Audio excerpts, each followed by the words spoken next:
Salam alaikum, Azul, bonsoir.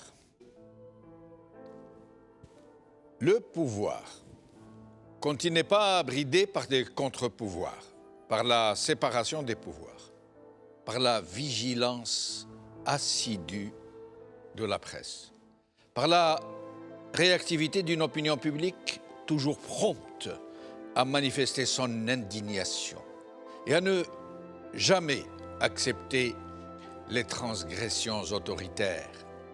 Ce pouvoir-là, tout particulièrement lorsqu'il est soutenu par un environnement politique servile, lorsqu'il est mis à profit par des cercles opportunistes qui trouvent leur compte à flatter le dispensateur de la rente, ce pouvoir-là dégénère très vite.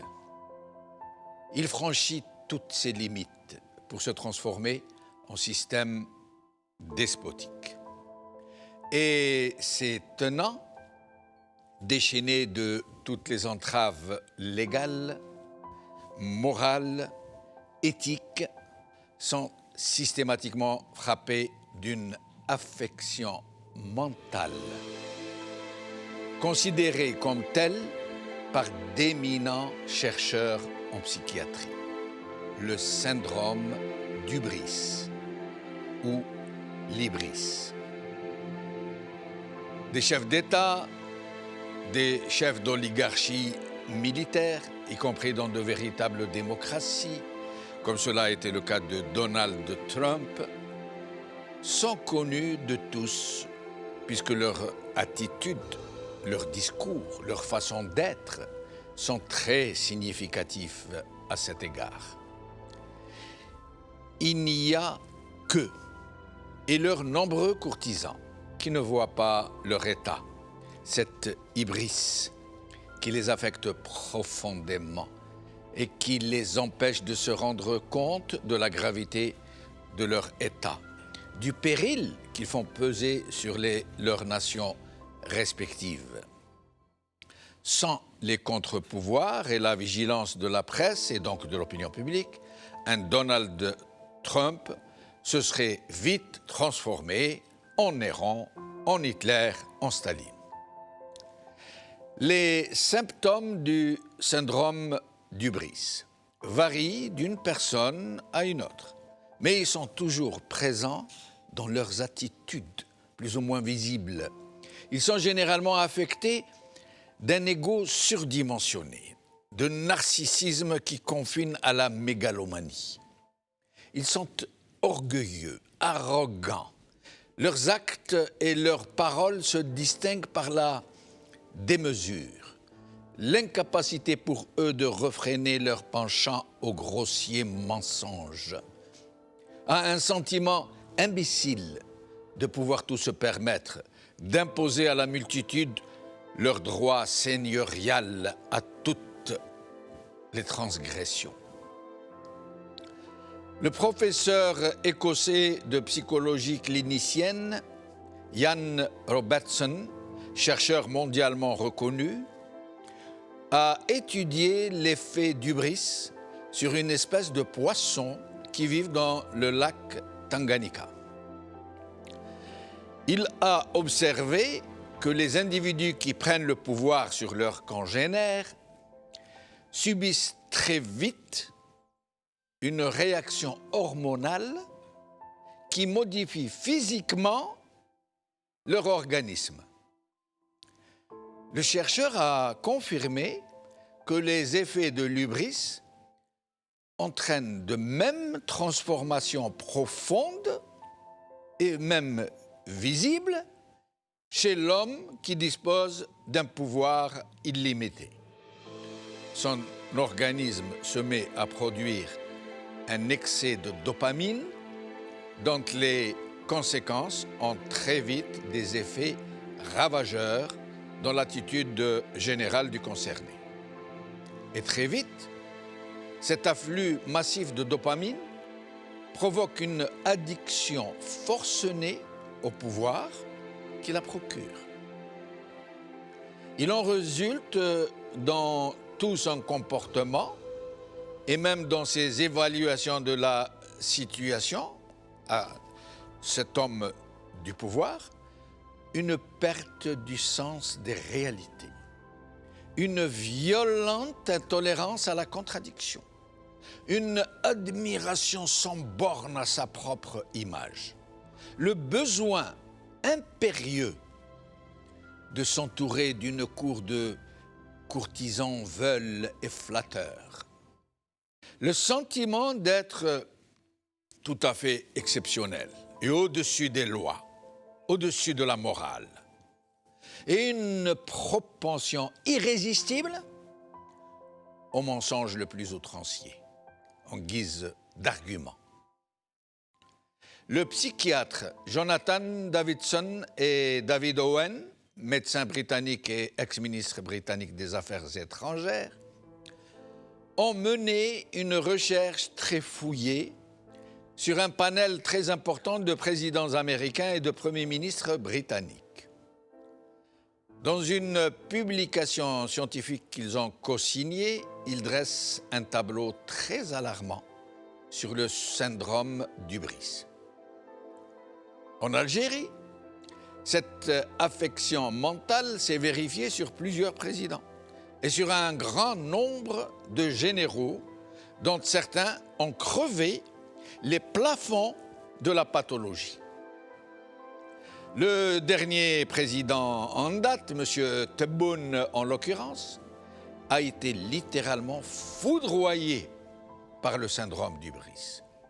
Son attitude a changé très vite et de façon très visible. Et son recours au mensonge est tellement excessif qu'il en est devenu caricatural. Il en est même arrivé, M. Tebboune, à se convaincre lui-même qu'il a vraiment été élu par le peuple algérien. Et même qu'il est le président le mieux élu de l'histoire algérienne. C'est ce qu'il a déclaré à une télévision étrangère. C'est dire. Il faut lui reconnaître cependant que son cas a été très aggravé par les foules de flagorneurs et de vigoureux chiatines qui n'en finissent plus de le porter au nu.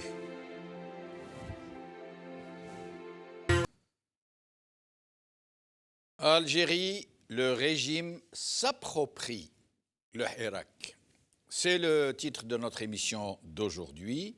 Et pour en parler, nous aurons avec nous Azdine Toumi, militant politique, Amin Mennadi, militant des droits de l'homme, Azdine Toumi depuis Alger.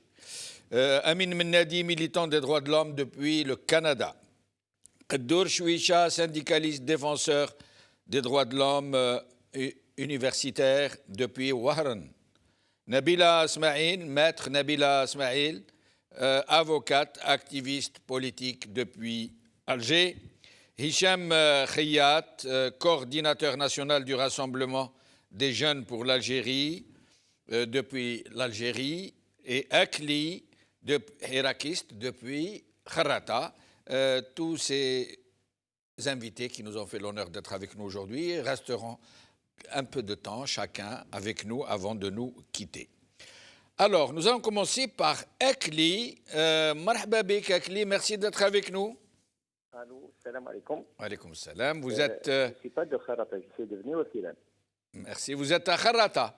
Non, devenu Wakilan, mais on va partir à Kharata, Inch'Allah. Ah, d'accord, parfait. Alors, Kharata, qui s'est fait remarquer, puisque la population de Kharata, les hirakistes de Kharata, et on peut dire la population de Kharata, puisque toute la population est hirakiste dans cette ville, a lancé un appel à tous les Algériens qui souhaitent aller manifester à leur côté pour le 16. Je rappelle que le 16 février est la journée anniversaire du Hirak à Kharata, qui avait commencé à Kharata à ce moment-là, avant que ne viennent les autres dates de Borj Barrij, de Khenchla, puis enfin le grand 22 février dans toute l'Algérie. Akli, qu'est-ce que vous pourriez nous dire sur les préparatifs à Kharrata et sur l'enthousiasme de nos compatriotes de là-bas. Pour nous, à Beni Oussina, ça sera demain, c'est la journée 104. Pour 104. Kharrata, ça sera le 16, pour la journée 105. Ah, d'accord. Demain donc, Beni c'est Oussina, ça sera la journée 104. le vendredi. Oui. Et, pour et, Kharrata, et le ça sera 16, la c'est journée Kharrata. 105. C'est la date anniversaire du 16 أنا février. راح كويس أنا كويس أنا راح غادي خرطة أنا نحضر pour la commémoration du 10e anniversaire du Hirak. Très bien. Je Et tiens à quel est souligner l'état que- d'esprit de nos والله compatriotes? والله العظيم pour ne pas mentir, on est un peu on est chauvin pour aller vers ce jour décisif et je tiens à souligner qu'on va être pacifique.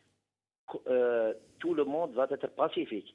Et on appelle les gens pour adhérer à notre marche qui va être unificatrice et non كيفاش نقولوا تفرق pour ne pas نفرقوا بين الشعب. Il y a des appels qui essayent de diviser le Hirak, qui essayent de diviser notre but. Exact. Il y a beaucoup de tentatives de diviser les Algériens autour de sujets idéologiques, autour de sujets régionalistes. Mais fort heureusement, pour le moment et jusqu'à présent, les Algériens sont restés soudés. Non. Pour ce point-là, c'est une question qui est révolue. Ça y est, personne ne pense ainsi. Il y a quelques brebis galeuses qui essayent de faire remonter l'histoire. Il n'y a pas en chinois, on parle de chinois. Même chez nos confrères, ailleurs, c'est la même idée, c'est la même question pour le تفكير نفس واحد. ما فيش اختلاف كاع. D'accord. Pour la journée.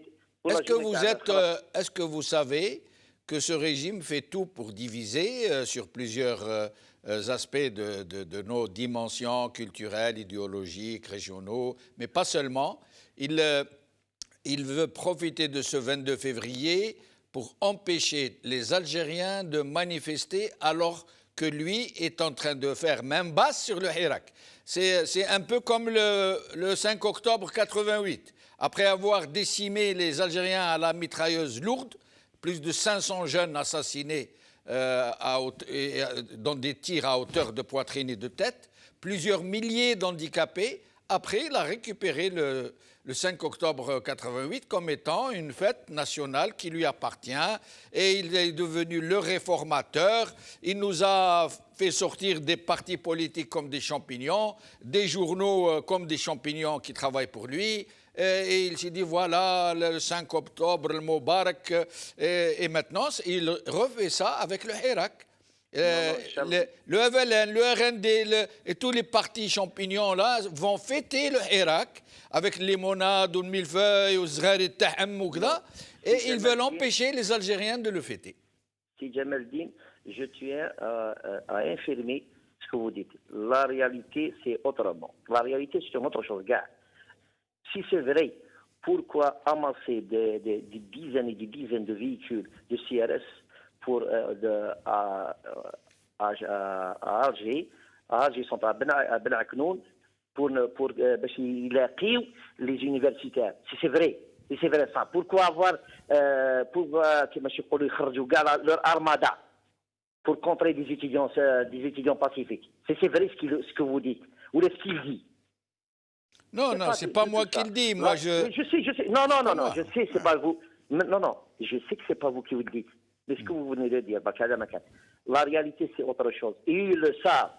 Eux, ils le savent pertinemment que ce n'est pas ça. Et vous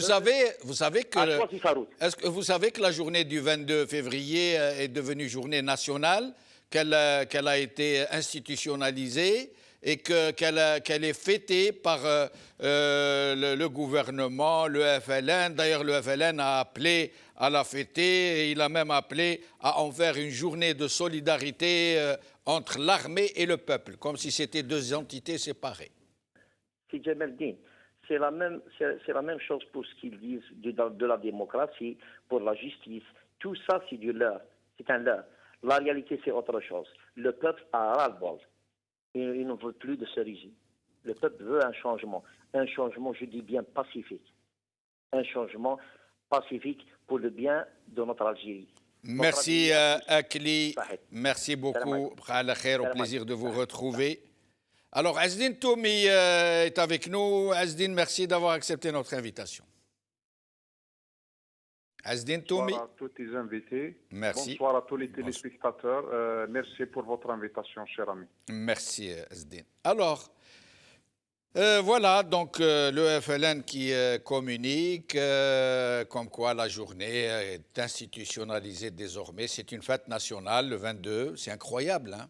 Le Hirak el-Moubarak, le FLN appelle à en faire une journée d'union entre l'armée et le peuple, hein, comme si on était en guerre les uns avec les autres.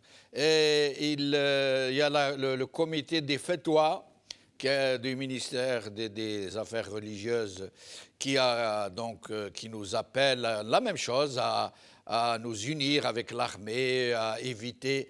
Ils ne le disent pas directement, mais ils nous disent, entre guillemets, ne sortez pas le 22. Attention à la discorde.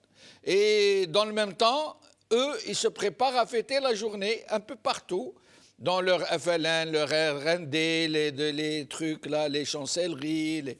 Alors, Azdine Toumi.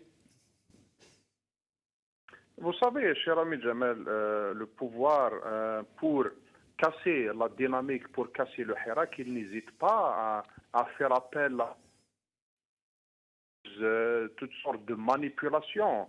Et ces procédés, c'est effectivement de s'accaparer d'une initiative, d'un Hirak, d'un mouvement, d'un soulèvement, et de s'accaparer, puis de le vider de son sens et de le réduire à un slogan, à des paroles, à des phrases.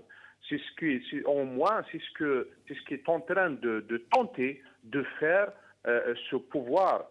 Mais à défaut de contenir cette révolution, à défaut de répondre favorablement aux exigences et aux appels du peuple algérien, le pouvoir s'emploie à ce type de manipulation à travers des organes et des appareils et des canaux qui sont révolus par le temps.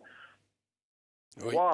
Le FLN qui, entre guillemets, soi-disant, est revenu sur la scène politique, je vais revenir, ça peut être aussi une autre manipulation du pouvoir, une autre ruse. Je vais revenir là-dessus, mais en tout cas, le FLN, ça fait très longtemps qu'il n'est plus un parti politique, c'est juste, il s'est réduit à un appareil, à des allures de réseau, où se côtoient des opportunistes de tout genre, où se côtoient des trafics de tout genre, et c'est à travers ces réseaux que le pouvoir a la même mise depuis des décennies sur les assemblées, sur les institutions de l'État. Mais attention, la surexposition du FLN à la critique et sur les réseaux et autres, ça peut être aussi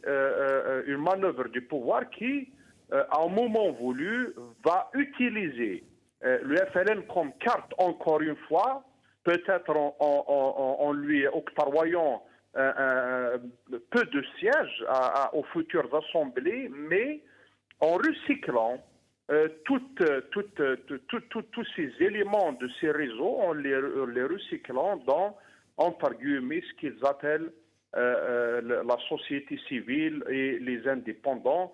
Donc ça va être un FLN déguisé en société civile, déguisé en indépendant qui va prendre le relais. Mais en tout cas, le FLN reste aujourd'hui un pilier, l'un des piliers du pouvoir et du régime qui a été souvent et longtemps utilisé pour manipuler, notamment dans la population. Et c'est la même chose avec les zaouïas, avec les mosquées. Mais vous savez, tout ça, le pouvoir, il est en train il est pris, il est atteint d'une cécité, je ne sais d'où elle est venue, de sa nature, de sa mégalomanie à travers des décennies de pouvoir. Aujourd'hui, le peuple algérien est arrivé à un point de conscience où ni la mosquée ne peut être un outil de manipulation de la part du pouvoir, parce que le pouvoir, c'est lui qui a le monopole au début sur le régionalisme, sur l'utilisation de l'exploitation de la religion à des fins politiques. Mais justement, justement, je vous remercie de m'y avoir amené. Alors ce régime, parce qu'il faut que nous comprenions quelque chose, c'est que ce régime a des méthodes éculées qui ne changent pas, c'est les mêmes, même si elles conduisent au mur.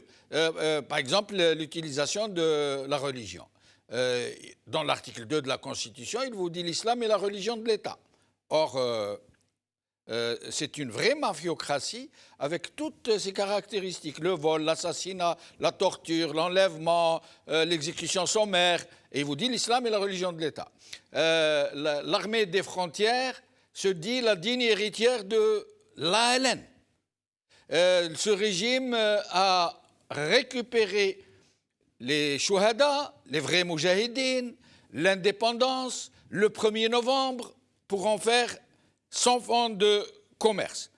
L'indépendance, il l'a confisqué lui. Le octobre 88, après avoir massacré les Algériens, donné la troupe, tiré à la mitrailleuse lourde, il récupère octobre 88 pour nous faire Zama, la presse Taou, les partis Taou, le libéralisme économique qui a profité à ses enfants, à ses familles, à ses clients. Et maintenant, il récupère le Hirak. Comme ça, Hirak el-Moubarak ou le Tahm, normal.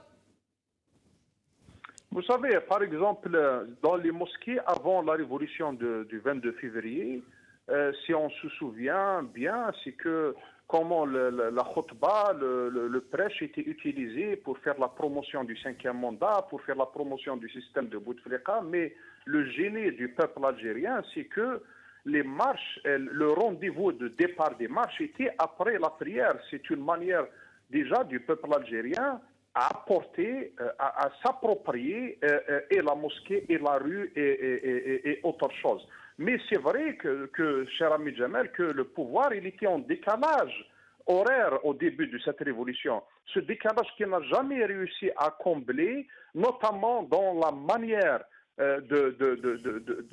de régler la crise politique que vit le pays. Le pouvoir, il est resté dans les schémas classiques. Il est resté dans ces procédures classiques qui sont révolues dans le temps. Et c'est là que fait l'erreur certains qui accordent une certaine intelligence ou un quelconque, je ne sais, de ce pouvoir. Il a le monopole sur la violence.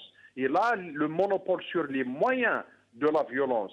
Il utilise la justice, il utilise les services de sécurité afin de mettre fin à tout mouvement et à faire taire toutes les voix qui s'opposent à lui. Donc, il n'a pas innové dans sa manière de traiter la crise, et c'est pas parce qu'il ne veut pas, il n'a pas le choix parce que c'est un pouvoir qui est arrivé à sa fin politique, biologique, naturelle. Et restez avec nous, Azdine Toumi, je vous reprendrai à la fin de l'émission. Alors, Amin Mnadi est avec nous, mais avant, puisque Azdine Toumi nous a parlé de la religion, comment ce régime s'en sert au moment où il interdit aux autres de l'utiliser à des fins politiques, nous allons écouter le ministre des Affaires religieuses, il y a quelques mois, un peu moins d'une année, je crois. Écoutez bien ce qu'il dit, écoutez bien. عندك رأي مخالف خبيه عندك ما تروحش انت تديره في وسائط التواصل الاجتماعي لكي تثير البلبلة أو تقوله في مكان عام. هذا لا يجوز لك. ما تعرفش الفقه، أنه الفقه الإسلامي يحرم عليك أن تختلف مع ولي الأمر، وهذه لجنة الفتوى هي وصاية من ولي الأمر، يعني وضعتها الدولة لكي نجمع رأي الناس. الفقه يمنع منك انك تتخالف مع ولي الامر، تخليه يدير واش يحب، انت ما تهدرش، وكش ما عندك هضره احكمها ليك في قلبك واسكت. امين من نادي، ميرسي d'être avec nous. Pour l'invitation, Jamaldine. اهلا امين. Alors, Amin Mennadi, voilà, donc ce régime, comme à son accoutumée, il récupère tout ce qui appartient au peuple après l'avoir massacré pour les mêmes événements. Vous rappelez la prise du pouvoir en 62 par l'armée des frontières, vous vous rappelez le coup d'État de 65, vous vous rappelez les maquis de 63 en Kabylie, vous vous rappelez octobre 88, vous vous rappelez la répression du 22 février, mais maintenant le Hirak il est devenu le sien, comme est devenu le sien la laine, comme est devenu sienne l'indépendance, novembre, Chouhada, le Moujahidine, octobre 88, et maintenant donc le 22 février, Al-Moubarak, qu'il va fêter entre lui, entre soi, dans le même temps qu'il interdit aux Algériens de manifester. Moi, je pense que si on devait donner une définition à l'opportunisme dans un dictionnaire, on écrirait le régime algérien et ça fitterait totalement bien. C'est incroyable comment il arrive à se régénérer au fil des années via des pirouettes de ce genre où il arrive à changer de couleur et à s'approprier toutes les luttes qui étaient destinées à le déboulonner et à enlever les racines qui sont là, comme tu l'as bien cité, depuis plus d'un demi-siècle. Le grand chamboulement en ce moment, c'est que il n'y a plus une grande masse populaire qui adhère à ces techniques, parce que de toute façon, comme on a entendu le ministre des Affaires religieuses, moi je l'appelle, pour moi c'est le ministère de la propagande religieuse et non pas le ministère des Affaires religieuses. Donc ce ministre, selon lui, le Hirak en lui-même est un coffre, parce que le Hirak est sorti contre le Hakim, comme il l'appelle, Wali al-Amr, comme il l'a appelé. Puis s'il n'y aurait pas eu ce mouvement populaire, on aurait encore la façade du régime qu'on avait il y a maintenant 2 ans. Il y a comme un retour du son. Vous n'entendez pas un retour, une sorte de retour? Ben, pas moi. Allez-y, je vous en prie. Allez-y, poursuivez. Donc, ce que nous vivons en ce moment, c'est, je pense que l'ultime tentative du régime de reprendre le dessus, l'ultime tentative du régime Amin, on va vous reprendre dans un petit instant. Il y a quelque chose certainement de votre micro. Nous allons vous reprendre dans un petit moment. Je vous laisse entre les mains de la régie. Avec nous, Qaddour Chouicha, universitaire, syndicaliste, défenseur des droits de l'homme. Qaddour Chouicha, merci d'être avec nous. Merci de m'avoir invité et le bonjour à vous, à vos invités, à tous les téléspectateurs. Merci beaucoup. Alors, Qaddour Chouicha, donc voilà, le Hirak, même basse sur le Hirak, ça appartient au régime, comme les autres événements du peuple algérien pour le contester lui-même, et qu'il fait sa chose maintenant. Il a ramené ses zghratat, ses gaufrettes, ses millefeuilles, ses gazous. Il va fêter ça entre copains. Et il interdit aux Algériens de manifester. Il est même en train de faire dire à travers son comité des fatwas que attention à la discorde, le fitna. Et attention à ne pas affronter l'armée, comme s'il y avait une confrontation entre l'armée populaire, celle qui appartient aux Algériens, et les Algériens. Qaddour Chouicha. Quand on dit, c'est-à-dire ceux qui disent que le pouvoir a fait main basse ou bien essaie de faire main basse sur le Hirak, ça sous-entend qu'au sein du Hirak, il y a des gens, des citoyens, des citoyennes, qui ont accepté ça, qui ont intégré ça. Mais en réalité, est-ce qu'on trouvera une seule personne, une seule, hein, pas deux, pas trois, une seule personne, qui a intégré cela. C'est absolument. Le régime, c'est avec son appareil de propagande, son appareil répressif, essaie d'imposer ça en disant nous allons faire comme si le Hirak, nous faisons partie du Hirak et nous avons accompli ce qu'a demandé le Hirak. Mais je ne pense pas. Faites une sorte de... Vous appelez tout le monde et vous leur demandez. Personne ne le croit. Donc je pense que ça, pour moi, ce n'est pas important. Moi, nous ne devons pas utiliser les mots qu'utilise le pouvoir. Même dans la langue, même dans les mots qu'on utilise, il faut qu'on soit différent pour montrer qu'on est différent, justement. Donc nous, quand lui, il dit c'est le Hirak, c'est le Moubarak, nous, on ne parle que de la répression qui est abattue sur les citoyens. Il faut qu'on s'éloigne de façon radicale des propos du pouvoir ou bien des épigones du pouvoir. Et ça, nous avons la possibilité parce que c'est une bataille médiatique. Et c'est une bataille médiatique qui a ses répercussions, que ce soit à l'intérieur du pays, que ce soit à l'extérieur du pays. C'est-à-dire, nous demandons par exemple à la diaspora quand elle parle, quand on lui pose des questions sur ce que fait le régime, s'il a suivi, s'il n'a pas suivi, la diaspora dénonce clairement et simplement tous les actes de répression qu'est en train de faire ce pouvoir. Donc il faut qu'on accepte l'idée et qu'on la traduise en pratique que nous n'avons rien à voir avec ce pouvoir aussi. Donc nous ne pouvons pas tenir ces discours ni les suivre dans son discours. Mais Khadour Chouicha, ce régime par rapport à des informations très sérieuses qui circulent en ce moment, est en train de tout faire, de mettre le paquet, comme on dit, pour empêcher les autres régions du pays, l'Est, l'Ouest, le Centre, le Sud, de sortir le 22, dans le même temps qu'il a donné des instructions pour laisser la Kabylie sortir. Ça veut dire, il veut couper quasiment, isoler la Kabylie, qui est une région de proue du Hirak.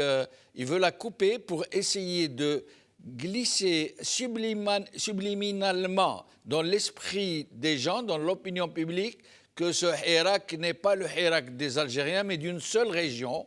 Et il ne fait aucun doute qu'il est en train d'utiliser les chefs coutumiers, les barons de la contrebande, les relais de masse, LNRND, GTA dans les régions, pour dissuader, pour essayer d'étouffer et toute éventuelle velléité de manifester dans les autres régions que la Kabylie. Est-ce que vous pourriez nous dire quelque chose sur cette tentative très chafouine de diviser les Algériens? Disons qu'elle ne me fait pas peur du tout, cette tentative de vouloir diviser les Algériens.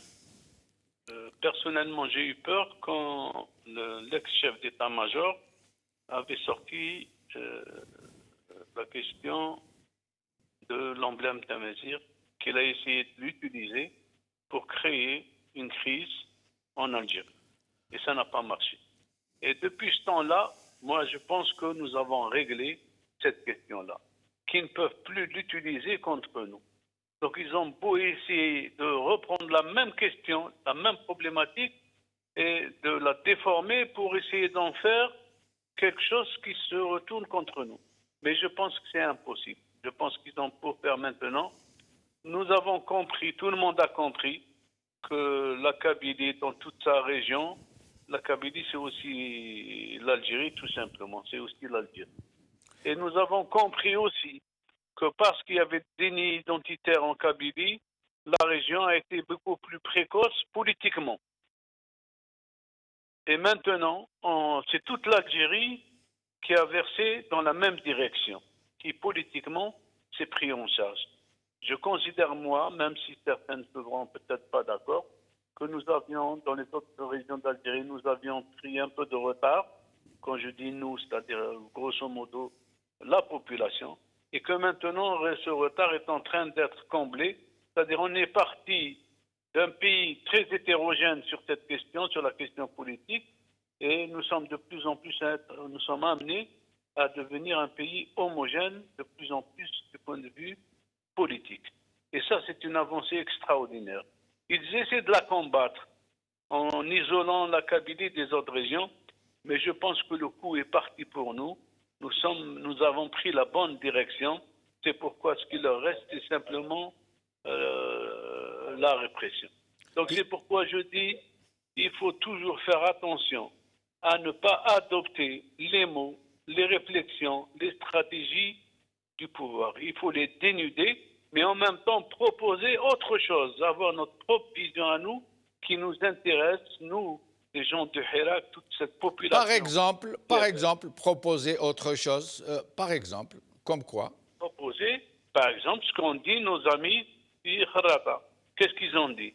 Ils ont dit que nous allons nous réunir, nous allons marcher à Harrata le 16, mais nous voulons que la participation soit une participation nationale. Donc ça, c'est un acte concret pour briser toute la stratégie du pouvoir.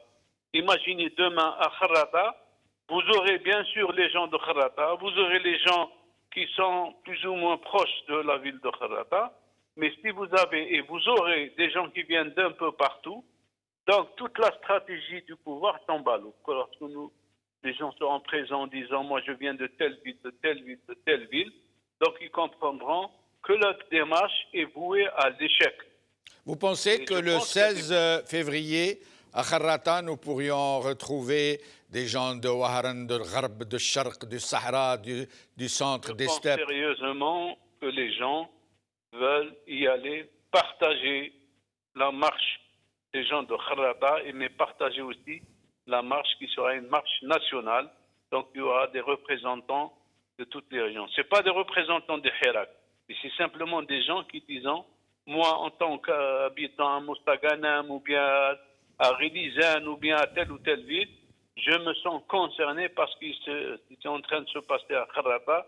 Je suis partie prenante, j'ai fait des centaines de kilomètres pour montrer que je suis partie prenante, que nous sommes dans un chemin que nous nous sommes tracés et que nous continuerons à suivre ce chemin, quelles que soient les embûches, quelle que soit la répression, quelles que soient ces méthodes de propagande et de division que sait utiliser le pouvoir, mais qui n'ont plus, je pense, le même impact. Et pourquoi?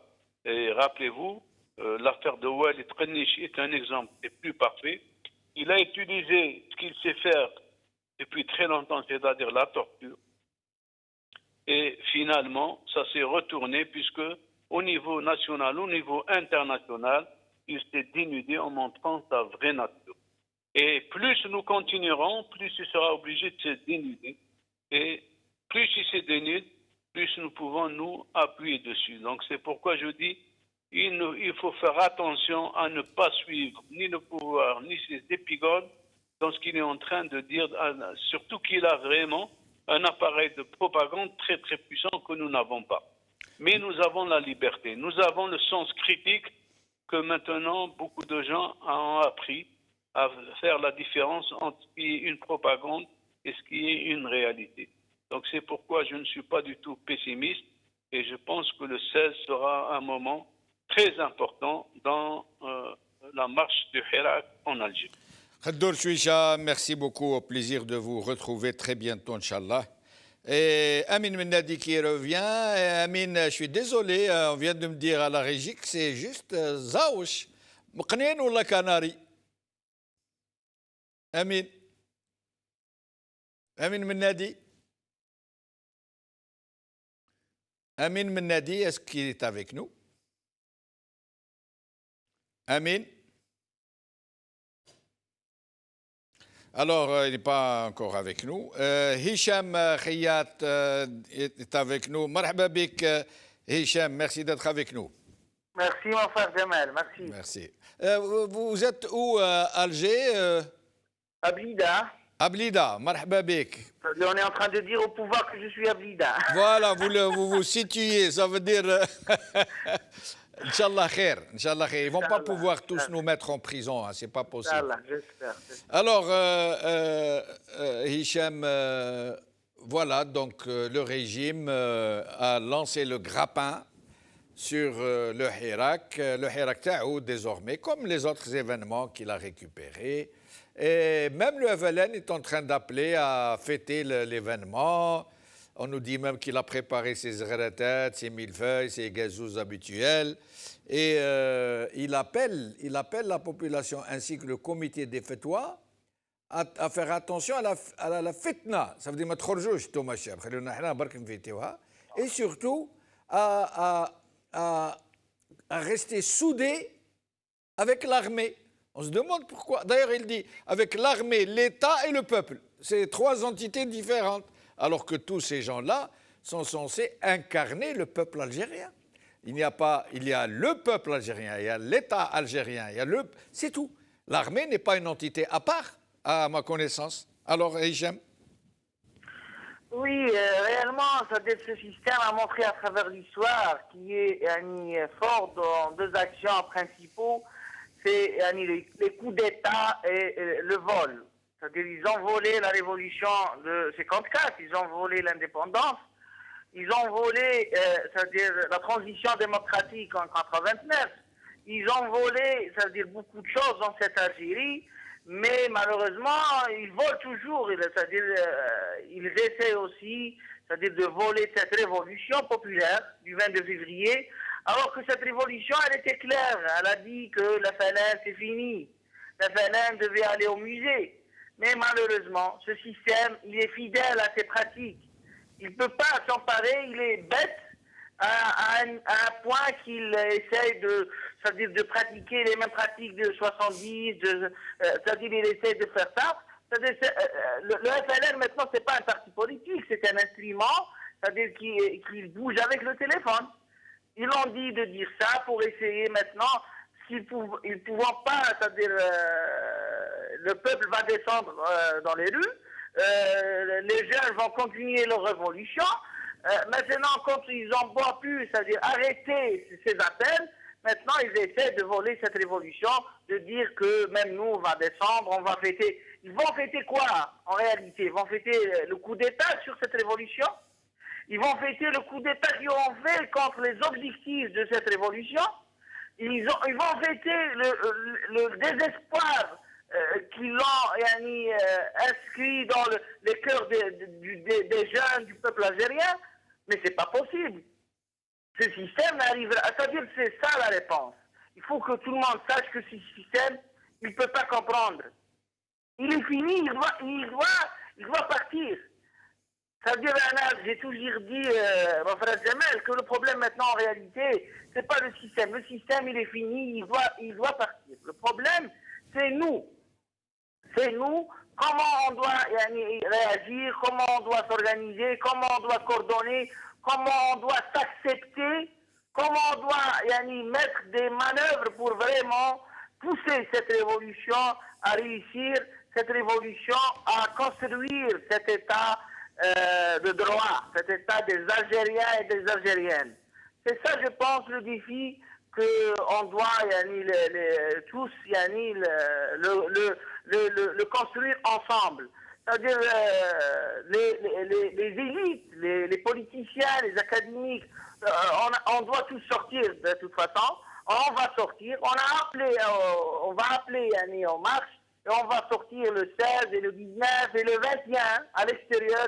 C'est-à-dire même l'Algérie, elle doit faire des efforts et des doubles efforts pour essayer d'aider ce peuple, et en même temps le 22, et on va continuer surtout, c'est-à-dire ça va pas finir le 22, mais en prenant, c'est sûr, c'est-à-dire toutes les précautions de santé pour éviter, pour donner une bonne image de cette révolution populaire pacifique, et Kabyle, Arabe, Algérien, islamique, laïque, on est tous des Algériens, on doit cohabiter ensemble pour faire gagner cette révolution. Et d'après vous, vous et tous les autres hirakistes, qu'est-ce qu'il faut faire au juste ce 22, d'abord ce 16 à Kharrata qui appelle la population de Kharrata qui appelle tous les autres compatriotes à les rejoindre dans leur ville. Mais sinon, qu'est-ce que vous voyez vous-même pour la suite des événements, particulièrement pour le 22 février dans toute l'Algérie? Premièrement, on soutient les appels de Kharrata. c'est-à-dire même au sein des personnalités politiques et militants, il y a beaucoup de... C'est-à-dire on est en train de se parler. On doit être présent déjà à Khrata, c'est très important. C'est-à-dire pour montrer cette dimension nationale de cette révolution et de cette reprise des marches. Et puis on se prépare pour le vendredi 19 et le 22 pour donner cette image surtout nationale. Il faut que tout le monde, dans presque toutes les wilayas, reprend les marches parce que le système il essaie de dire que c'est la Kabylie, il essaie toujours de partager cette révolution, de lui donner une dimension locale. Et à partir de là, c'est à nous tous de redonner cette image nationale, cette fraternité entre les Algériens. Et aussi, il faut que les élites dépassent leur crise et leur... on a, M. Bechnouf, tu es au courant de ça de toute façon. Malheureusement, il y a beaucoup d'élites qui sont toujours emprisonnées dans les années 90. Malheureusement. Et maintenant, en réalité, ces idées, c'est-à-dire ils sont en train de ralentir cette révolution. Cette révolution, c'est une révolution populaire. Elle était très claire. Et d'ailleurs, j'ai dit ça une fois dans une rencontre du peuple, que cette révolution n'est ni une révolution islamique, ni une révolution laïque. C'est une révolution populaire qu'on doit tous s'aligner pour aller vers un état de droit, de respect pour tout le monde, et on ne doit pas refaire les mêmes erreurs quand même. On a vécu, c'est-à-dire les années 89 et tout ce qui en suit, et même on a vu d'autres expériences. Normalement, quand même, ce peuple nous a montré qu'on peut survivre, qu'on peut cohabiter, qu'on peut trouver des accords, des consensus pour aller vraiment à une autre Algérie. On ne peut pas rester figé et bloqué dans des concepts vraiment, là, je les trouve vraiment, ça ne fait pas du tout le moment, ni cette révolution n'acceptera jamais d'ailleurs ces comportements et ces concepts. Merci Hicham Khiyat, au plaisir de vous retrouver. Amin Mennadi de retour. Amin, vous êtes avec nous? Oui. Ah, très bien. Je suis désolé, je n'ai pas reconnu le chant de l'oiseau que vous avez. Parce qu'il ne chante pas, il manifeste mon oiseau aussi. C'est un mqnin ou la canari? Non, c'est une perruche qui a un caractère algérien, qui réclame de la liberté, donc je suis obligé de lui ouvrir la cage, sinon ça ne va pas bien. Ah, exactement, c'est une perruche. J'ai droit à un hirak à la maison. Ah, magnifique. Même les perruches, elles sont de l'autre côté. C'est incroyable. Alors, Amin, donc voilà le régime qui essaye de récupérer le Hirak. Dans le même temps qu'il veut isoler une région, la laisser manifester seule pour qu'on puisse dire ce n'est pas le Hirak national, c'est le Hirak d'une région seulement. Et il est en train de mettre le paquet. Nous avons des informations très, très sérieuses. Partout dans les régions, il est en train de s'approcher des gens qui ont un tant soit peu d'influence sur les populations locales, notamment dans les régions où se pratique le trabandisme. Je vais vous donner un exemple. Entre Tébessa, Sogahara, Siloued, il y a 30 000 familles qui vivent du commerce allé, appelons-le comme ça, interfrontière.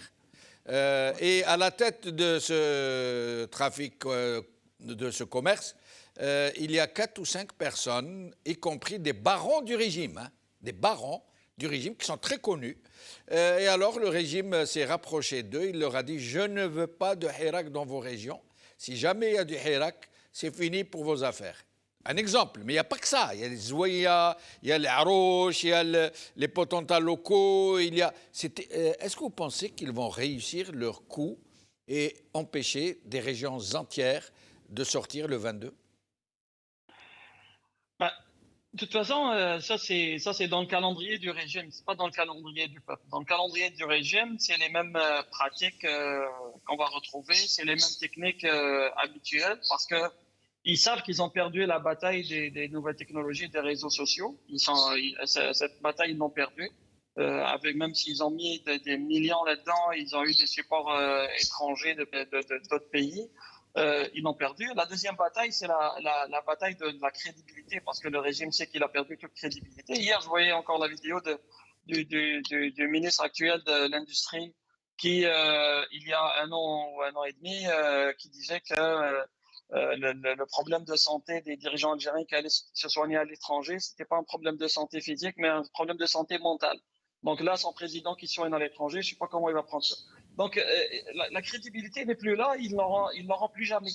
Mais ils essaient quand même avec les anciens techniques, avec les UI, avec le clientélisme dans les régions frontalières et j'en passe. Mais c'est les mêmes techniques utilisées par Bouteflika qui l'ont fait durer pendant 20 ans, mais c'est une autre Algérie. La seule Algérie nouvelle qu'il y a, c'est l'Algérie du peuple. La seule Algérie nouvelle qu'il y a, c'est l'Algérie de l'union du peuple qu'on ressent aujourd'hui. Il n'y a pas d'autre nouvelle Algérie, il n'y en a qu'une seule. Et puis cette nouvelle Algérie, elle n'est pas encore complétée. Parce que cette révolution de la nouvelle Algérie que le peuple veut avoir n'est pas complétée et elle ne se complétera que le jour où on les verra partir, jugés ou pas, mais on les verra partir, on verra les bonnes personnes au bon poste. Donc, mais pour l'instant, oui, c'est sûr qu'ils vont essayer par tous les moyens de décrédibiliser ceux qui sortent. Ils vont essayer par tous les moyens d'essayer de diviser à nouveau. Mais je ne crois pas que ça va marcher parce que c'est fini. La machine est en marche et elle ne va pas s'arrêter de suite.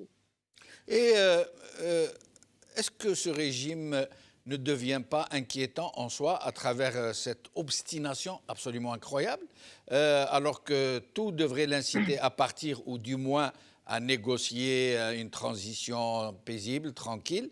L'économie, l'état d'un président qui est absent depuis presque 3 mois, dont on ne sait rien, dont on parle d'une amputation, des réserves de change qui fondent au soleil, un chômage qui atteint des niveaux qu'il serait absolument hallucinant de dire seulement. C'est tellement élevé que une industrie qui n'existe plus, une agriculture qui ne fonctionne quasiment qu'aux intrants importés, le tourisme aura des pâquerettes, une pandémie qui, grâce à Dieu, comme toute l'Afrique d'ailleurs, nous sommes épargnés, mais sinon un secteur de la santé complètement naufragé. Et avec ça, ce régime qui s'entête, qui s'obstine, qui ne veut pas partir, qui ne veut pas négocier. Hier ou avant-hier, je me suis rappelé d'une discussion avec un frère militant il y a quelques années qui me parlait du jusqu'au-boutisme de Ouyahia et de Saïd Bouteflika. Comme si, à l'époque, c'était deux symboles du régime. Mais le jusqu'au-boutisme n'est pas une propriété de personne dans le régime. C'est une des caractéristiques du régime algérien. N'oublions pas que c'est ce même régime qui dans sa folie, nous a mené à une guerre civile. N'oublions pas que c'est ce même régime que dans sa folie tenterait encore d'emprisonner, et on entend encore parler de torture, de sévices physiques, qu'on pensait révolu. N'oublions pas que c'est ce même régime que normalement aujourd'hui ou demain on va entendre du nouveau sur le cas de Baba Ndjar, qui ça fait 20 ans que ce jeune homme se trouve, il est rentré jeune homme, aujourd'hui c'est malheureux de le dire, mais ça fait quasiment 20 ans qu'il est en prison pour des faits qu'il n'a pas commis parce qu'on voulait juste mater toute une population. Quand on parle des Mouzabites à Gardeya, c'est ce même régime qui, avant-hier, mon frère et mon ami Kamaldin Fakhar, Rabbi Rahmoud, aurait dû fêter son anniversaire avec ses enfants, est mort dans les prisons du régime. Ça date pas des années 80, des années 70 ou des années 60. Ça date d'il y a moins d'un an et demi. C'est ce même régime. Le régime n'a pas changé. Donc le jusqu'au-boutisme, ça ne changera pas. C'est une philosophie du régime. Il ne lâchera rien, sauf s'il est forcé de lâcher. Puis il le sait très bien qu'il a de moins en moins d'emprise sur le pays. Parce qu'il a de moins en moins d'emprise sur le peuple algérien qui se libère de plus en plus. Coronavirus, c'est une aubaine. La Covid-19, ça a été une aubaine que le régime n'aurait jamais imaginé avoir un jour. Mais c'était une aubaine, à mon sens, ça a été une aubaine pour que le régime ouvre des vrais canaux de dialogue, pour une vraie transition apaisée. Mais le régime avait en ça une aubaine pour se régénérer mais malheureusement, elle lui aura pas servi à grand-chose, sauf à prouver encore qu'ils sont toujours dans leur absurdité habituelle. Et alors, qu'est-ce que vous prévoyez pour le Canada? Qu'est-ce que nos compatriotes au Canada prévoient pour ce deuxième anniversaire de la révolution du Hirak? J'ai pas été impliqué dans les préparatifs cette année, mais j'ai vu que les sœurs et les frères ont déjà, depuis, je pense, il y a 2 ou 3 semaines, peut-être même plus, qu'ils ont déjà annoncé une marche comme à l'accoutumée. Il y aura des activités qui sont prévues avec le respect de la distanciation sociale, bien sûr. Il y aura toujours ça de fait. Donc, la diaspora est toujours présente. En dépit de tout ce qu'on peut vivre ces derniers temps, en dépit de tout ce que peut l'appareil du régime essayer de faire passer. Mais le plus important, c'est que l'union soit là, sur le terrain déjà. Puis j'espère aussi qu'il n'y aura pas de relâchement jusqu'à l'aboutissement, parce que ce qu'il y a de pire que de ne pas faire une révolution, c'est de la faire à moitié. Merci beaucoup, Amin. Au plaisir de vous retrouver très bientôt, Inch'Allah. Un grand bonjour à nos compatriotes du Canada qui sont tout le temps mobilisés, qui suscitent l'admiration de nous tous. Maître Nabila Smaïl est avec nous. Maître Nabila Smaïl, merci d'avoir accepté notre invitation. Merci à vous de m'avoir invité. Merci. Alors, donc voilà, d'abord Kharrata qui vient, donc la population. Vous savez, Kharrata, c'est toute la population qui est hirakiste quasiment, c'est incroyable. Et donc, elle vient d'envoyer une invitation au reste de ses compatriotes à venir la rejoindre pour marcher le 16 février. Nabila Smaïl, qu'est-ce que vous pourriez nous dire sur cet appel de la population de Kharrata? D'abord, je tiens à saluer la population de Kharrata, tout en précisant que Kharrata est une partie de l'Algérie, est une partie qui a toujours milité, qui a toujours eu cette force et cette détermination à aller jusqu'au bout de ce projet de libérer le pays. Donc, si Kharrata a lancé l'appel, c'est que elle sait pertinemment que le peuple algérien est privé de sa capitale politique qui est Alger. Et être citoyen algérien, avoir une carte d'identité nationale et être privé de sa capitale politique pour aller faire une marche pacifique qui est reconnue par la constitution de Tebboune. Ça relève du déni, ça relève c'est vraiment, c'est un cas à étudier sur le plan psychologique, sur le plan démentiel, parce que c'est démoniaque que de continuer à confisquer tout ce qui est populaire, à commencer par l'indépendance, ensuite par toutes les révolutions démocratiques qui ont été menées par le peuple algérien, qui a toujours aspiré à parachever son indépendance. Tout à l'heure, je vous ai écouté, vous posiez des questions en disant pourquoi le pouvoir s'obstine à rester, à s'accrocher au pouvoir alors qu'il n'a plus aucune légitimité, alors qu'il fait dans le bricolage et que tous les secteurs sont au rouge. Tous les secteurs sont à terre. D'ailleurs, je tiens à présenter mes condoléances à la famille de l'étudiante qui est décédée à la cité universitaire parce qu'elle devait se préparer à manger, parce que la nourriture qu'on leur donne est à la limite infecte. Donc, je disais que tous les secteurs étaient à terre.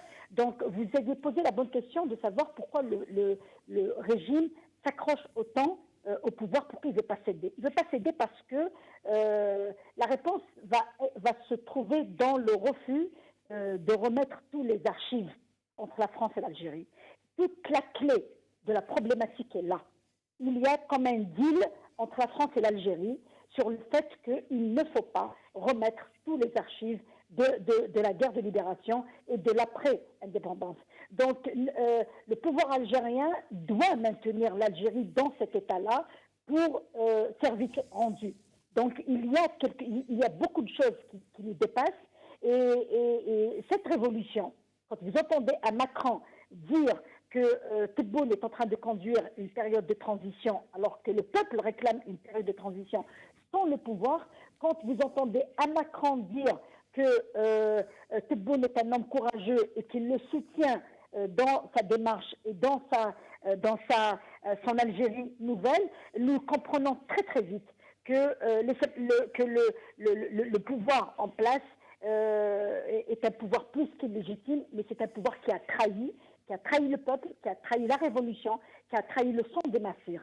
Maintenant, essayer de focaliser ou de réduire le Hirak en la Kabylie, c'est faux. Parce que l'appel lancé à Kharata par nos frères de Kharata, c'est un appel qui est destiné à tous les Algériens. Par nos frères et nos sœurs de Kharata. Pour nos frères et sœurs de Kharata, il est destiné à toute l'Algérie des 4 coins du pays. Maintenant que vous disiez tout à l'heure que le pouvoir a mis en marche ces barons en les menaçant d'acheter ou de menacer, sinon écoutez, c'est un pouvoir mafieux, c'est un pouvoir assassin, c'est un pouvoir qui est en train de reconnaître une assemblée populaire qui a été mise à nu par un vice-président de l'APN qui a déclaré que les sièges ont été vendus et que Ould-Abbès est en prison parce que son fils a ramassé de l'argent de ça. Et quand la presse parle d'un certain député qui s'appelle Sahraoui, qui n'est pas du tout inquiété, alors que c'est un baron de toutes sortes de trafics, de détournement, de fraude fiscale, et qu'on est en train de suivre les petits commerçants et les petits véhicules qui n'ont pas acheté la vignette, on leur fait des procès. Écoutez, le pouvoir est vraiment en faillite. Il est en faillite de solutions politiques, en faillite de légitimité, en faillite de crédibilité. C'est tout à fait normal qu'il aille vers ses anciennes méthodes de menaces, de répression, de corruption, d'intimidation. Il est dans son rôle, il est parfaitement dans son rôle. Sauf qu'il y a un détail qui lui échappe, c'est qu'il est devant une nouvelle situation en face de laquelle il utilise d'anciennes méthodes. Et ces méthodes-là, elles sont révolues. Pourquoi? Parce qu'il a toujours utilisé ça quand la colère grognait dans une seule région, notamment la Kabylie. Mais là, la colère, elle s'est généralisée. Parce que ce pouvoir qui est dépourvu d'intelligence, ce pouvoir qui est dépourvu de malice positive, parce qu'il y a une malice positive et une malice négative. Lui, il s'engouffre dans la malice négative. Ce pouvoir aurait cédé un petit peu devant les demandes de la population, il aurait encore gagné du temps. Mais là, il creuse sa tombe parce qu'il a élargi toute la répression à travers tout le territoire. Eh bien, justement, Nabil Esmaïl, d'abord, cette récupération du Hirak par le régime, c'est devenu sa chose, comme la LN, comme les Chouhada, les Moujahidines, l'indépendance, novembre, octobre 88, à chaque fois, il récupère la lutte du peuple algérien, les sacrifices du peuple algérien, pour en faire sa chose et se cacher derrière ce qu'il en a fait, ça veut dire un fonds de commerce. Mais il n'y a pas que ça, il y a même la religion. Alors, nous allons d'abord réécouter Monsieur le ministre des Affaires religieuses, ce qu'il nous dit, et puis vous nous direz ce que vous pensez de cette ignoble récupération de la révolution du peuple algérien du 22 février. Nous écoutons Monsieur le ministre. عندك رأي مخالف خبيه عندك ما تروحش انت تديره في وسائط التواصل الاجتماعي لكي تثير البلبلة أو تقوله في مكان عام. هذا لا يجوز لك. ما تعرفش الفقه أنه الفقه الإسلامي يحرم عليك أن تختلف مع ولي الأمر، وهذه لجنة الفتوى هي وصاية من ولي الأمر، يعني وضعتها الدولة لكي نجمع رأي الناس. Nabil Esmaïl. Écoutez, vous m'avez scié les jambes avec ce passage. Parce que le Wali al-Amr dont parle ce fonctionnaire du régime, d'un régime illégitime, ce Wali al-Amr dont il parle devrait être l'émanation d'une volonté et d'une sharaïa. Or, Had Wali al-Amr dont il parle a été imposé par l'état-major de l'armée. Il ne représente en aucun cas le peuple, il n'a pas été choisi par le peuple. Ce monsieur ou cet individu ce fonctionnaire de ce régime illégitime est vraiment, vraiment le dernier à parler de la religion, parce que la religion vous dit la ta'ata li makhlouqin fi ma'siyati al-khaliq.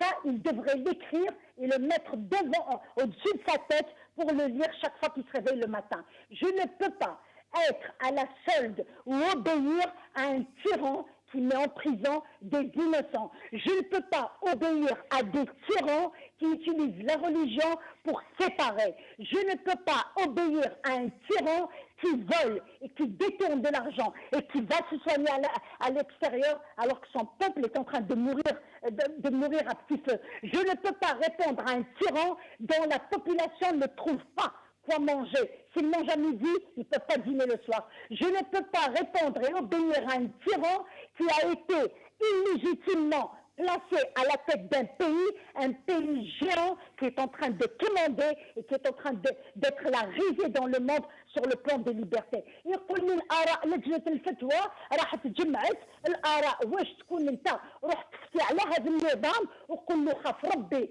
Ces millions de personnes qui sont sorties pacifiquement ما كسروا شجرة ما طلحوا ورقة ما كسروا اللمبة وتقول روح تفتي لهاد سيادك اللي راهم يقولوا لك روح تفتي وتكلم وتلعب بلا مورال وتلعب بالذهنيات تاع الغاشي. ما تستعملش الدين باش تساند طاغي ولا تساند واحد ما عنده لا شرعيه ما عنده لا دين لا مله. يسرقوا يكذبوا ويستعملوا المال العام ويجي يقول لي ما تخرجوش من طاعه ولي الامر. وشكون ولاه امري؟ انا ما عطيتلوش امري. انا امري نوليه له اترافير لي زورن.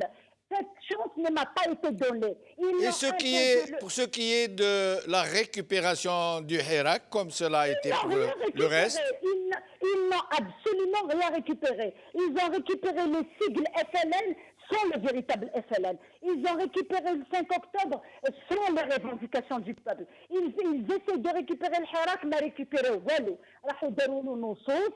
راح يدير لك ان ديكري بريزيدونسيال اللي يقول لك ان لو 22 فيفريي est une journée اللي هو عيد تلاحم بين الشعب والجيش. يا ابن عمي est-ce que j'ai un problème avec mon armée?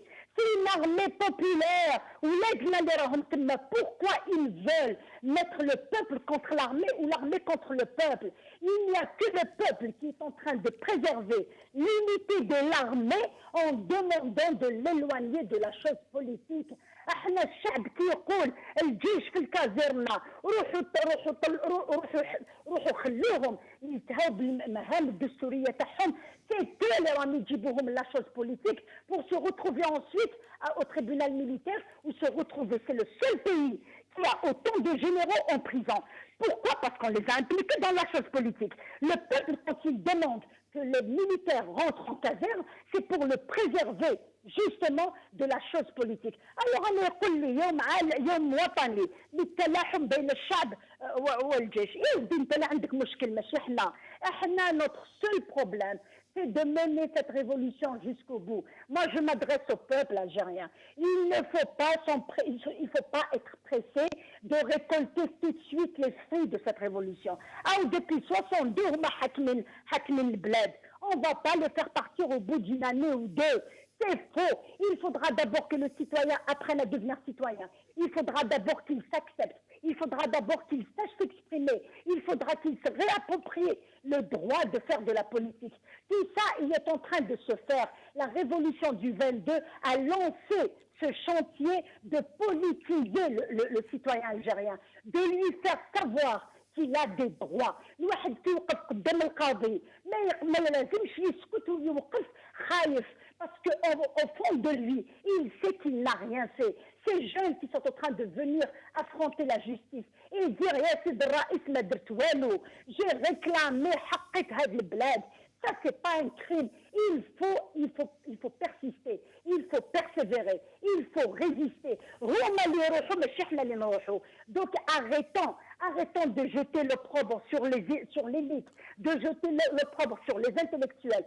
Tous ces gens-là n'ont pas d'espace pour exposer les solutions politiques. Les solutions politiques existent. Maintenant, Anahado, ils disent qu'ils ont récupéré le Hirak. Qu'est-ce qu'ils ont récupéré? Alors, ils ont les médias, ils ont les forces de sécurité, ils ont la justice. Avec tous ces moyens-là récupérés, descendez dans la rue pour savoir ce que pense le peuple. Le peuple est complètement en divorce, consommé il est complètement en rupture. Même le mot de la fin, si vous me le permettez. Ce peuple est un peuple géant.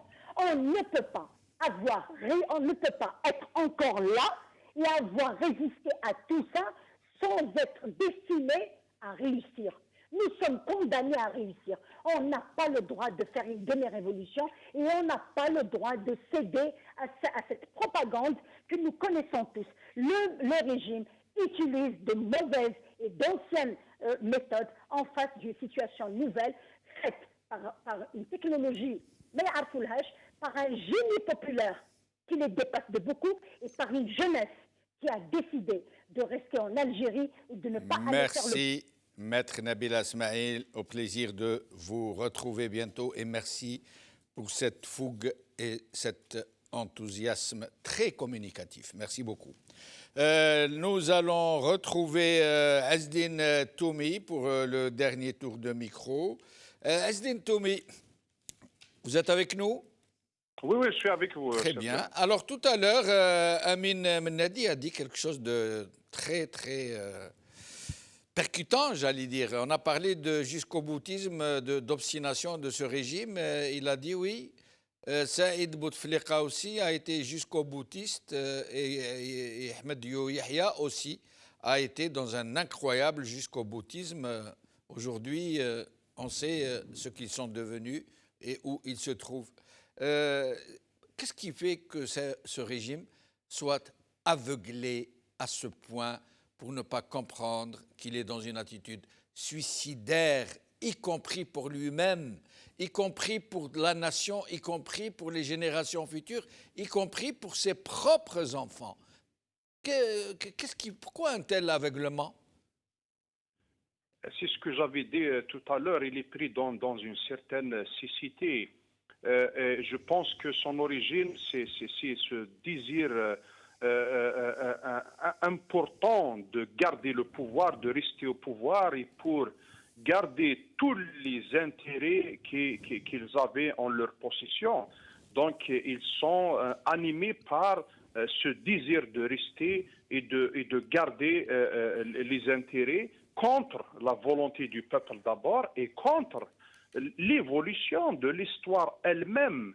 Ce pouvoir, quand il regarde le schéma d'une manière globale, il voit que la détermination du peuple est là. Il voit que le Hirak n'est pas terminé, même si le pouvoir aujourd'hui, il veut à tout prix donner l'impression à l'opinion que le Hirak fait partie de l'histoire, que le Hirak est abouti en Algérie, qu'il y a une Algérie nouvelle qui est en train de se mettre en place, etc.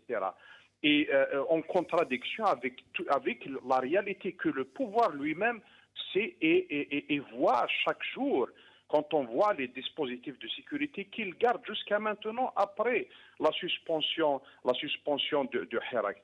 Et ce que nous devons savoir, c'est que ce pouvoir, il a fait peu de concessions et il va faire encore moins de concessions, notamment quand les marches sont suspendues. C'est pour ça que nous disons que le Hirak n'est pas terminé, que le Hirak lui-même, quand il est venu en 2019, c'était pour sauver l'Algérie. Et il est toujours, son objectif est toujours là pour sauver l'Algérie, parce que plus que jamais, l'Algérie aujourd'hui, elle est livrée à une sorte d'aspiration d'un trou noir où tout le monde n'a pas de visibilité. On voit les conséquences de la crise sanitaire et de la dégringolade du prix du baril.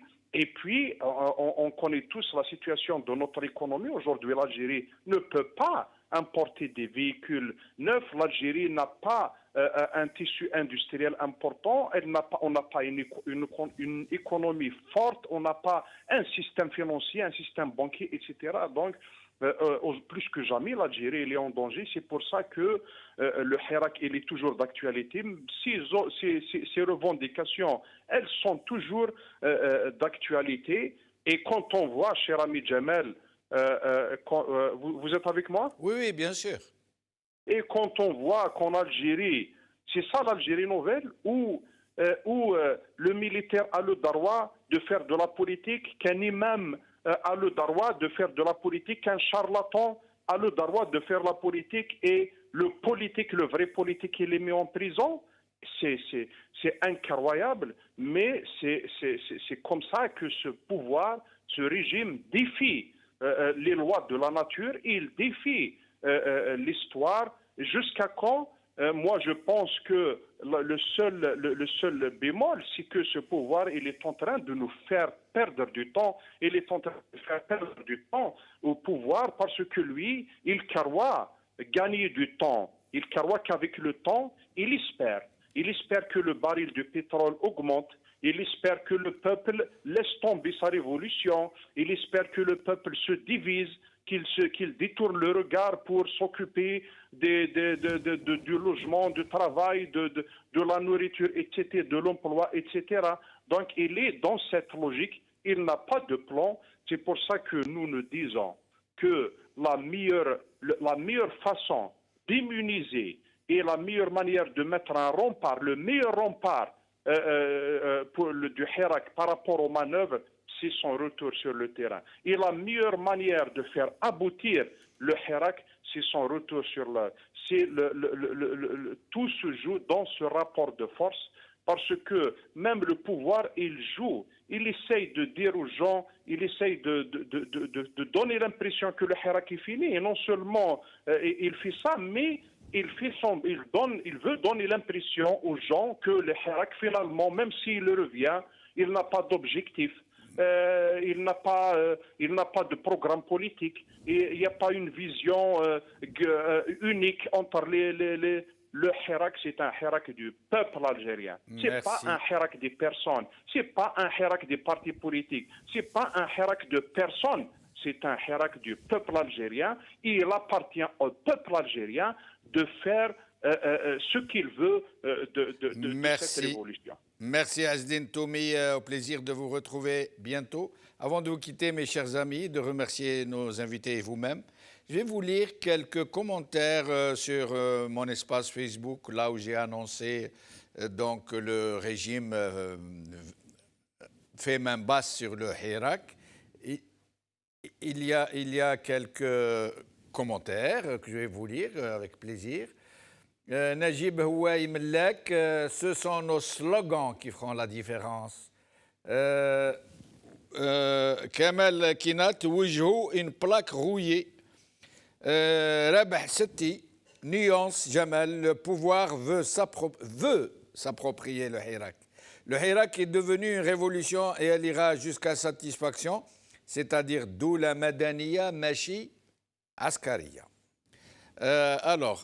Arabs, l'Alaoui, il ne peut pas, Jamal, il donne l'impression de s'en approprier, il utilise ses médias et groupes et partis satellitaires pour en parler sur le Hirak comme s'ils sont des Hirakis, alors que le Hirak travaille à la construction de ceux-là même. Alors, il y a contradiction, le loup et le mouton ne peuvent pas vivre ensemble. Jamal, il gesticule, l'ami Aboudissa, il gesticule, notre ami l'ami Aboudissa, qui intervient souvent dans cette émission, il gesticule pour se faire voir et faire du bruit, mais ils savent au fond d'eux que les dés sont jetés, game over. Salima Belqaïd, l'ami Aboudissa, Yadra Wesh Niveau Rana. Alors, quelques autres. Toufiq Snoussi Brixi, le Hirak ne se laissera jamais faire. Ce sera une très longue gestation avant la victoire, sauf si le Hirak est plus offensif et plus efficace. Et pour cela, deux préalables sont absolument impératifs. émergence et adoption d'un leader unanimement accepté, programme clair et ambitieux. Mohamed Brahimi, le Hirak, c'est le peuple, voire tous les slogans.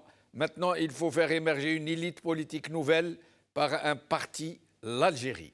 Un parti de toutes les tendances qui servira à la transition et remettre l'Algérie sur la bonne voie. Un parti qui s'opposerait à tous les partis du régime, d'où la Madaniya, Machi, Askariya, Iroho, Ga, etc. Il y en a beaucoup, je m'excuse de ne pas pouvoir tous les lire. Merci à Azdin Toumi, merci à Amin Mennadi, merci à Kaddour Chouicha, merci à Nabil Asmaïl, merci à Hicham Khiyat, merci à Akli, merci à vous, chers amis, d'avoir suivi cette émission. Qawala khair, Slama, Haja Wahda, Haja, très important. Le Hirak a été un événement mondialement reconnu comme étant l'un des mouvements pacifiques les plus magnifiques qui étaient observé au cours de toutes ces dernières décennies, par son pacifisme, par son civisme, par la fraternité qui a distingué tous ceux qui marchaient, qui manifestaient. C'est la seule possibilité pour nous de vaincre un tel monstre, de vaincre un régime aussi obstiné, de vaincre une gérontocratie qui n'a quasiment plus rien à perdre, puisque sa vie est derrière elle. Silmiya, Silmiya, Khawa, Khawa. Khawa la khair, salam.